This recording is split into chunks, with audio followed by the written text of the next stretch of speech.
Saudara-saudara yang saya hormati dan saya kasihi.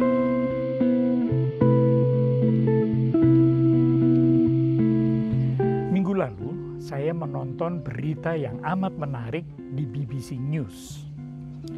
Perusahaan penerbangan Australia, Qantas, menawarkan sebuah penerbangan yang unik. Penerbangan itu diberi nama sightseeing flight, penerbangan lihat-lihat.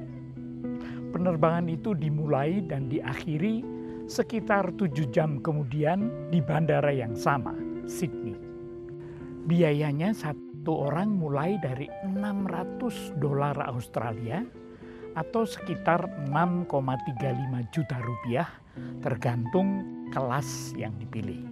Tentunya penerbangan dilaksanakan dengan mematuhi semua protokol kesehatan.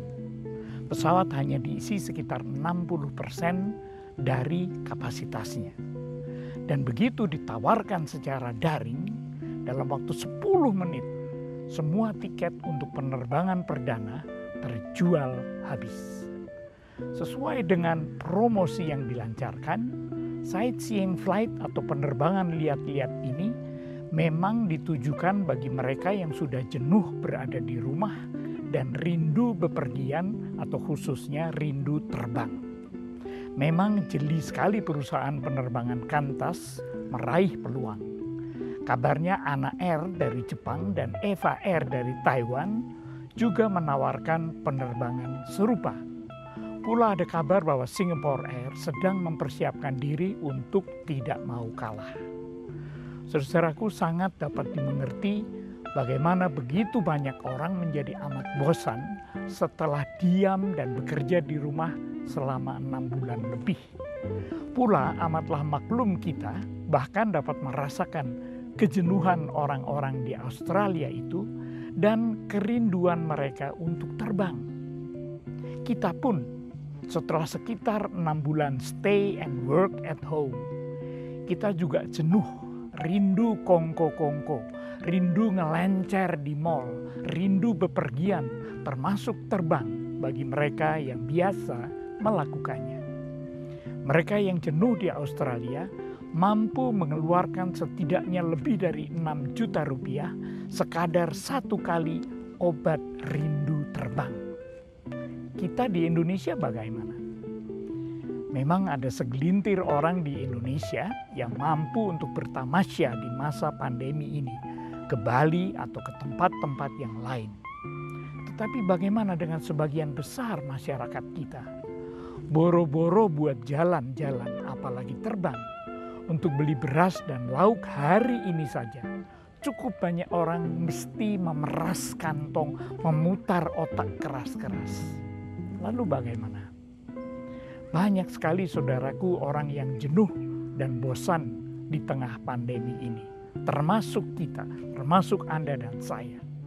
Tetapi cukup banyak di antara kita yang tak perlu memeras kantong dan memutar otak buat makan. Padahal yang bukan hanya jenuh dan bosan, tapi juga terhimpit oleh masalah kesejahteraan, tak terhitung di sekitar kita. Oleh karena itu, mari kita yang sekadar bergumul dengan kejenuhan dan kebosanan, kita temukan cara untuk mengatasinya. Kita kembangkan kreativitas kita, tapi bukan cuma demi diri kita sendiri. Kita pacu daya kreasi kita demi orang-orang yang mengalami kesulitan ekonomis di sekitar kita untuk menolong mereka dengan apa yang ada pada kita. Pula bagi para pasien, tim medis dan segenap keluarga mereka, serta siapapun yang terdampak oleh pandemi ini. Namun, kreativitas semacam itu belumlah cukup. Diperlukan juga empati. Upaya untuk memahami begitu banyak orang yang membutuhkan pertolongan itu. Mari kita sungguh-sungguh menempatkan diri kita di posisi mereka. Kita lihat mereka, kita buka hati kita buka kantong kita ulurkan tangan kita bagi mereka semua, siapapun mereka. Percayalah, kita tidak akan merasa jenuh dan bosan lagi. Sebaliknya, kita akan dikaruniai rasa syukur kepada Tuhan dan kehangatan di hati kita. Mari saudaraku, kita terus saling menopang dan mendoakan. God bless. Nama saya Purboyo Susila Radia. Saya adalah pendeta emeritus dari Jemaat GKI Pondok Indah di Jakarta Selatan. Terima kasih telah menyaksikan video Jumpa Sejenak kali ini. Terima kasih.